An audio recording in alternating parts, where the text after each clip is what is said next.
एक फोटो बड़ी वायरल हो रही, वो हाथ में गदा लेके चल रहे हैं। उसने टिप्पणी करते हुए कहा कि ये बंदर लग रहे हैं। तो मैं उनको बता दूं, बंदरों ने लंका ध्वस्त कर दी थी।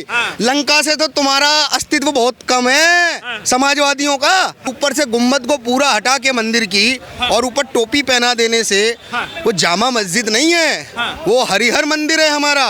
और हमारे भगवान कल्कि का अवतार होना है वहाँ पे। संबल के अंदर जो बावड़ी मिली उसको 3 मंजिल तक मट्टी से भर दिया। तो भरने वाले कौन थे? वही संबल के थे ना। संबल मस्जिद का एसआई सर्वे की रिपोर्ट आ गई है, इस पर आपकी क्या राय है?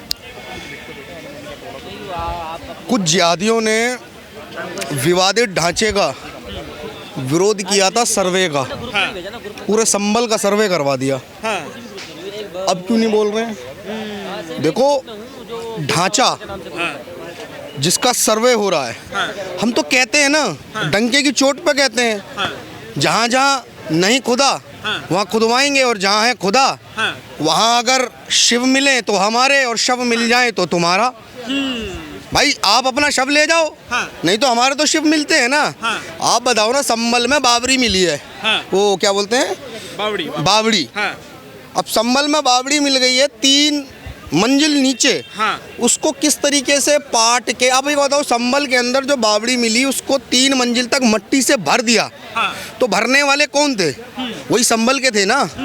उसी प्रकार संबल की बावड़ी को भरा गया, जिस प्रकार संबल की जामा मस्जिद में हिंदू मंदिरों के साक्ष्यों के साथ खिलवाड़ किया गया, छुपाया गया। आ गया ना सर्वे की रिपोर्ट में कि कितने फूल थे, 2 हमारे विशाल वृक्ष थे, आधा कुआं बाहर आधा कुआं मस्जिद में। तो अब ये आधा बाहर आधा अंदर, और ऊपर से गुम्बद को पूरा हटा के मंदिर की और ऊपर टोपी पहना देने से वो जामा मस्जिद नहीं है, वो हरिहर मंदिर है हमारा। और हमारे भगवान कल्कि का अवतार होना है वहाँ पे। आपको स्पष्ट रूप से आज जान लेना चाहिए, देश के अंदर आक्रांता जितने आए उन्होंने सदैव भारत की संस्कृति को तोड़ने का कार्य किया। अब वो तोड़ेंगे कैसे? तलवार के जोर पे धर्म बदलवाया और बल के जोर पे हमारे जितने भी सनातन के अवशेष थे सबको गिराया, और गिराने के बाद उन्हीं पे पुनः निर्माण करके मस्जिद बनाकर दिखाया। अब जब मस्जिद बनाकर दिखा रहे हो तो भाई बावलो, हमारे पास तो इतिहास बहुत पुराना है। हमारे इतिहास को केवल कुछ पत्थरों को हटाकर और उस पर टोपी चढ़ाकर वो मस्जिद नहीं बनती है। उसी प्रकार जिस प्रकार बाबरी का ढांचा गिराया था। और देखो, हम स्पष्ट रूप से कहते हैं, जिस प्रकार पांडवों ने 5 गांव मांगे थे, हम हिंदुओं ने भी लगातार सरकार के भरोसे 70 साल अपने कुछ मंदिरों को मांगा, नहीं माने ना। उन 70 सालों में लगातार बताते रहे, हिंदू मुस्लिम भाई भाई, हिंदू मुस्लिम भाई भाई, भाई बोलकर हमको क्या पढ़ाई? सेकुलरता। अच्छा, सेकुलर हम बनेंगे, भाई हम बनेंगे, और उसके बाद कट्टर वो बनेंगे और सरिया कानून को लागू हम पे करेंगे और बर्बरता करेंगे। और बर्बरता करेंगे तो भारत के कानून से बचने के लिए सरिया कानून और भारत के अंदर ही मुस्लिम लॉ बोर्ड बनाकर उनके सरिया कानून के अनुसार जो बर्बरता की गई है उससे उससे बचने का काम करेंगे। आप एक बात बताओ ना, इन्हें शादी करने के लिए तो चाहिए सरिया, और कानून पे क्यों नहीं चाहिए इन्हें? जब ये अपराध करते हैं, जब चोरी करते हैं, तो भारत का कानून ले लो ना, या फिर सरिया का पूरा ही पूरा ले लो। हम तो कहते हैं भारत की सरकार से कि भारत में जितने मुसलमान हमारे हैं ना, आप बताते हैं ना, हम कब कह रहे हैं भगा दो? हम कह रहे हैं इन्हें पक्का मुसलमान बना दो। इनको आधा क्यों, पूरा सरिया ही दिला दो। अच्छा, सरिया ही कानून पे तो चलना चाहते हैं। आप एक बात बताओ, एक तरफ संविधान की बात, और संविधान के अंदर क्या मांग रहे हैं? मुस्लिम लॉ बोर्ड। मुस्लिम लॉ बोर्ड किस लिए चाहिए? शादी करने के लिए, बच्चे पैदा करने के लिए, फ्री का राशन के लिए, पत्थर चलाने पर बच जाने के लिए। नहीं, इन्हें पूरा मुसलमान भारत में बना दो।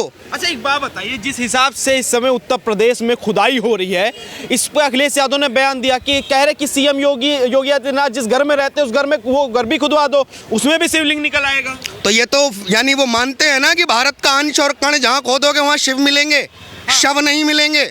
शव तो तुम्हारी सरकारों में कब्रिस्तान बनाकर दान में दिए गए। तो कब्रिस्तान में खुदवा लो जाके एक बार, पता चल जाएगा, वहां भी निकल आएंगे हमारे तो शिव। हमारे यहाँ कंकर कंकर शंकर है, ये जानते हैं, इसीलिए तो हिल रहे हैं कि योगी बाबा ने संभल की एक जांच का आदेश कोर्ट का पालन कराने का प्रयास किया, पत्थरबाजों ने पत्थर बजा दिया, अब पूरे संभल का सर्वे हो गया, दूध का दूध पानी हो गया। मस्जिद के सामने रातों रात क्या बन गई? चौकी बन गई। उससे भी पेट में दर्द हो रहा है। अच्छा, वो चौकी भी अब वक्फ बोर्ड की संपत्ति कहला गई, उस वक्फ बोर्ड की संपत्ति कहला गई जो कहीं रजिस्टर्ड ही नहीं है, जो रजिस्टर्ड नहीं। ऐसे पूरे संभल की प्रॉपर्टी को वक्फ की प्रॉपर्टी बनाकर इन्होंने पूरे संभल को बेच दिया, हमारे हरिहर मंदिर को मिटाने का पूरा कार्य किया। अब वही तो साक्ष्य सामने आ रहे हैं। अब जैसे संभल के जो सीओ थे जिनके पैर में चोट लगी थी जब दंगा हुआ था, अभी उनकी एक फोटो बड़ी वायरल हो रही, वो हाथ में गदा लेके चल रहे हैं, उस पर टिप्पणी करते हुए कहा कि ये बंदर लग रहे हैं। तो मैं उनको बता दूं, बंदरों ने लंका ध्वस्त कर दी थी। लंका से तो तुम्हारा अस्तित्व बहुत कम है समाजवादियों का। जनता के वोट पे है ना शासन, क्योंकि हमने तो जनता के वोट पर और वोट से जनता के पैसे से सरकारी, हमने तो सफाई में बग्गी और बग्गी के बाद वो नाच और नाच सारा कुछ देख रखा है। ये हमें मत बताओ कि बंदर लग रहे हैं, क्या लग रहे हैं। राम सेतु बंदरों का बनाया है। तुम्हारी सरकार में दम था तो तुम जांच करके बता देते। तुमने तो राम सेतु को काल्पनिक बताया था, तुमने भारत के राम को काल्पनिक बताया, उन पार्टियों के साथ खड़े रहे। एक सीओ साहब गदा लेके चल रहे हैं, वो दिख गया। एक उनको अपना नास्तिक नेता ना दिखा कि इस देश की जनभावनाएं राम से हैं और राम ही भारत के राजा हैं, और राजा को अपमानित करने वाला नेता तुम्हारी में बैठा। आप बताओ ना, योगी जी के आने से पहले समाजवाद की सरकार बनेगी, आ गए योगी जी, फिर दोबारा योगी हटाएंगे, समाजवाद की सरकार लाएंगे और गठबंधन के साथ लाएंगे, चोर चोर हम सारे एक हो जाएंगे।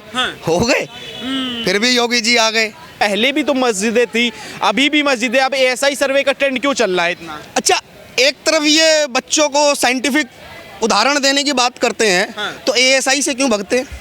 आप बताओ ना। इस देश का मुस्लिम कहता मैं अल्लाह के सिवा कभी किसी से डरता नहीं हूँ। एएसआई का जब नाम आ जाता है सर्वे का, तो ये डरने क्यों लगता है, पत्थर क्यों बजाने लगता है? भाई आपको समझना होगा, अगर एएसआई सर्वे से अखिलेश जी को दिक्कत है तो भारत के अंदर डीएनए भी बंद कराओ। अच्छा, वो भी तो साइंटिफिक है ना, तो उसको भी बंद कराओ, वोटिंग भी बंद कराओ। भाई आपने तो बूथ कैप्चर करके, और अभी वर्तमान में राजनीति चल रही है ना स्वार्थ की, लालच की, फ्री की, हम ये देंगे। अखिलेश यादव ने घी तक बांटा, लैपटॉप बांटा, मोबाइल बांटा। अब इनसे पूछो कि तुम्हारे बांटे लैपटॉप, तुम्हारे दिए मोबाइल और तुम्हारे दिए घी के बाद कितने बच्चे तुम्हारी सरकार में आईपीएस बना दिए गए थे, बनाए गए थे? यादव। पुलिस में भर्ती हुई यादव, अन्य विभागों में भर्ती हुई यादव। यादव यादव यादव और उसके बाद विशेष समुदाय, जिसके लिए वो सरकार में बोलते हैं।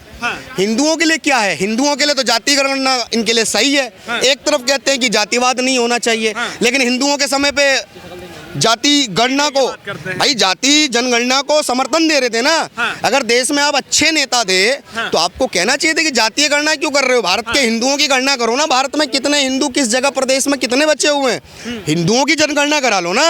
आप एक तरफ हम 4 वर्ण के लोगों को जो कर्म के आधार पे थे उन्हें बता रहे हो कि जातिवाद है।